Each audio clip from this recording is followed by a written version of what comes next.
With all of the things that are going on in the world at the moment, with all of the things that are going on astrologically at the moment, I thought I would do a video about how you can use your Wiccan practice during times of uncertainty, especially if the uncertainty has come about as regards of a shock, or just that you just don't know where things are going because there's a lot of change happening. That's what we're going to talk about in this video. But before I do, hi, I'm Sandra from MysteryWitchSchool.com. If you're new to the channel and you want to be a witch or a Wiccan, hit that subscribe button and the notification bell so that you don't miss any videos. So one of the things about this channel is to help you deal with life, not just in, giving you spells to do and things that are typically witchy, but to actually help you navigate your way through reality of life. And the things that really press our buttons or move us in ways that are uncomfortable and challenging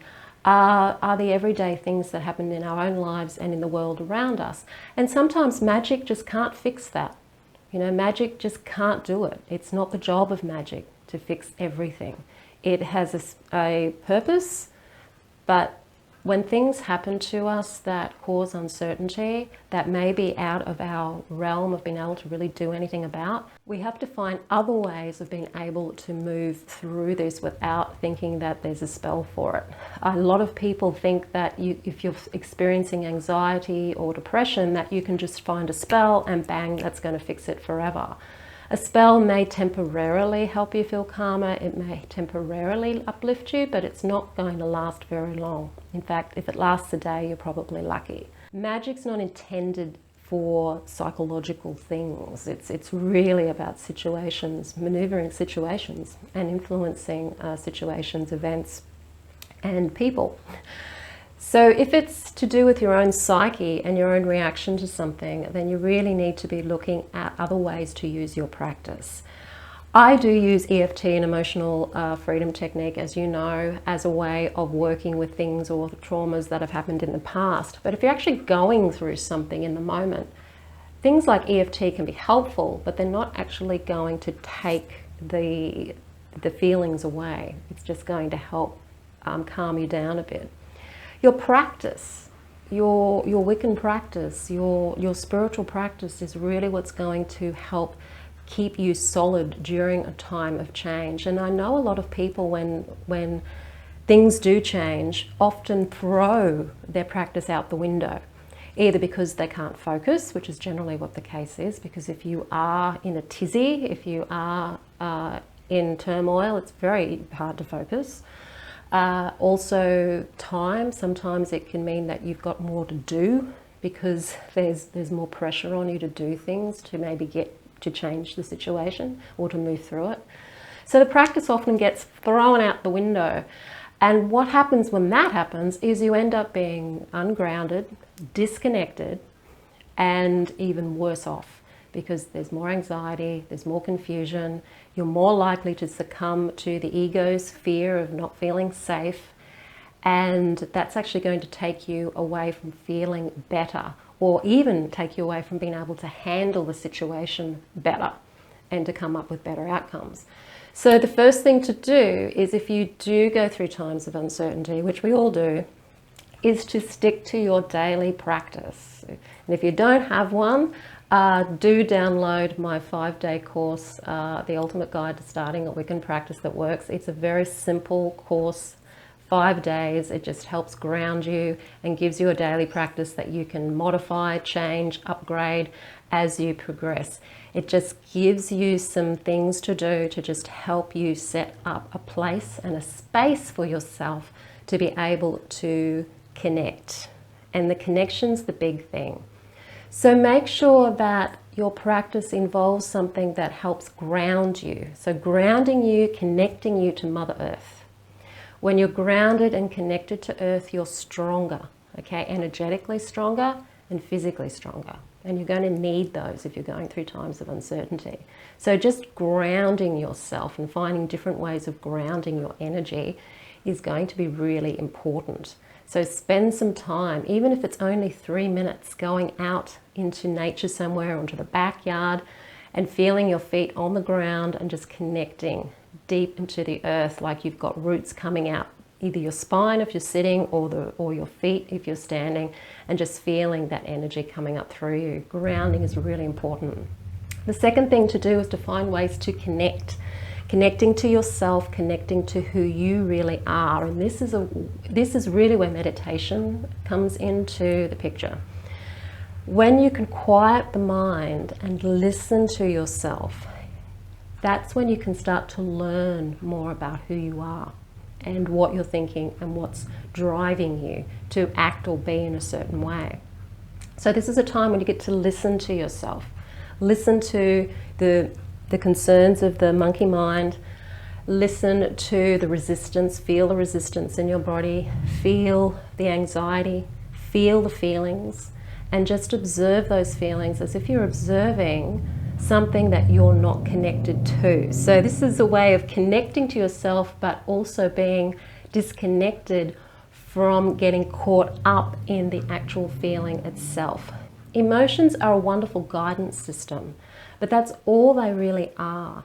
When we let emotions take control of us and we end up acting out of emotion, then we can really get ourselves into a lot of trouble, because when we are emotional, the logical, rational part of our brain shuts down. It's like it switches off, and we become more stupid, really, because we aren't able to make logical, rational decisions. Our emotions are there to alert us that something is wrong. We take notice of that, and then we can use our intuition and also our rationality to then decide what to do about this situation. But the problem with emotions is they become so overwhelming that our intuition we can't hear, and our rationality's gone out the window as well. So we're no longer being rational, and we're no longer acting out of intuition either. We're just acting out of pure emotion, and that's where people get themselves into trouble. And we can see that's where the world gets itself into trouble. And we've seen a lot of emotional outbursts in the world over the recent events over the last year or even longer, pretty much forever, okay? When it comes to humans, it's forever. So it's really important to connect to yourself so that you can start to listen to your intuition. So when you're silencing the mind, take notice of your emotions, accept your emotions, acknowledge them. And even if you want to say, yes, thank you, anxiety, I understand that you're here to alert me to something, thank you. And then be able to just take that time out to listen to your intuition and be able to then make more rational decisions about what to do with that intuitive information. So it's where you're using these things that seem to be opposite, and they are opposite, but principle of polarity, we do have opposites, and it's using those two opposites together to help bring you to a third thing, which is the result. So you're using your intuition and your rationality to bring you to third force, which is the result. So don't see them as being opposed to each other. They work together. They're meant to work together, and they're like a yin and yang. They're meant to work together. But the emotions will block both. So emotions are important. Acknowledge them, and then take that time to connect to yourself. Connect to the deities, connect to the goddess, connect to the god, or connect to various different deities depending on who you may be resonating with, and ask for their guidance, ask for their help. Ask for them to help you, influence you in ways that are going to help you through whatever the uncertainty is. This connection with the deities as well as the connection to yourself is really, really important. The grounding will give you the connection to the earth, and the grounding will give you the connection to nature. It may be really, really good, a really good idea if you can go somewhere in nature when you're in this situation. Go somewhere where you can be amongst the trees or the ocean or the mountains or the desert even. Go somewhere where there is you and nature. When we're in nature, everything's different. It's like we're in a totally different world, because energetically you are in a totally different world. When you're in a place in nature, you're dealing with the energies of the trees, the energies of the spirits, the energies of the animals. And these beings don't have the concerns that we humans have. and they're not caught up in this ego thing that we humans are caught up in. So they're going to be much more pure. So when you step into somewhere in nature, when you're sensing that connection to it, you're also sensing that purity, that pure divinity in nature. It's a really pure feeling. So it can help purify you, it can help cleanse you, it can help get some of that icky stuff out of your energy field, just being in nature. So if you want to do your practice in nature where you're grounding, where you're connecting through meditation, working with your deities, whilst you're in nature somewhere, then that will be of real benefit for you.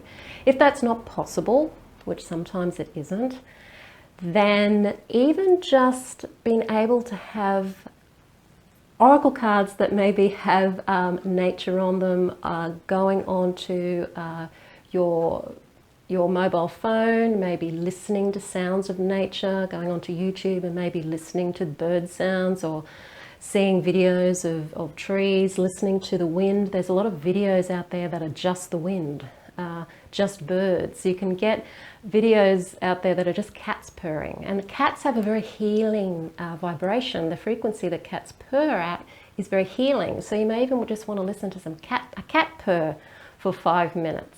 And that will put a smile on your face, I guarantee. These are just ways of connecting to nature through technology, very Aquarian, to be able to bring you back to connecting with yourself and connecting to nature when you can't physically go out into a forest. Because the subconscious mind can't tell the difference between what's real and what's imagined. So if you're listening to birds, as far as the subconscious mind is concerned, they're birds. They're real birds. So psychologically, that will help calm you down and help connect you as well. It's really important for this grounding and this connecting. And this is where then that fortifying comes in. Fortify yourself. Even if that means doing extra protection work, you may want to work more on working with the energy of light around you or protective energy around you. Find ways of raising your vibration by, again, going into nature or listening to nature sounds or reading really positive, uplifting material to raise your vibration so that you're fortifying your energy field and not being prone then to attacks from the outside world, whatever they may be. It may even mean turning off media or social media for a little while so that you can feel more energized and feel more fortified. It may mean being a little hermit for a while, maybe a day or two or a week or more, depending on what's going on, so that you can fortify yourself and feel that your energy is more fortified. So doing more protection work. You may want to do some protection magic. It may be where you feel vulnerable, so you want to protect yourself using magic, and there's various different ways that you can do that. I teach that in the Mystery Witch School Academy. So protection magic may be something that you'll want to do during these times of uncertainty as well, just to feel more fortified. So think of these three things. Think of grounding, think of connection, and think of fortifying. This can be part of your daily practice. It doesn't have to take longer than 10 to 15 minutes a day to do these things, to just get you settled in yourself so that you can then deal with whatever it is that is going on around you, because life does happen, and it is important that you incorporate your practice into this so that you're not getting basically bamboozled with your emotions and then having your life in a total turmoil. It does help. We've all been there with different things that have happened to all of us. So speaking from experience, the grounding, the connecting and the fortifying is really, really very important. So again, if you want to set up a daily practice for yourself, I'll put the link to the Ultimate Guide to Starting a Wiccan Practice That Works in the description field below this video. If you're interested in studying Wicca with a group of people online, like an online coven, and actually having practices that you can do every day that you build on month by month or over a 12-month period. I also have the Mystery Witch School 101 Academy, and the link to that is also in the description field below this video. If you like the video, hit the like button, share it with your friends, don't forget to subscribe, and I'll see you on the next video. Blessed be.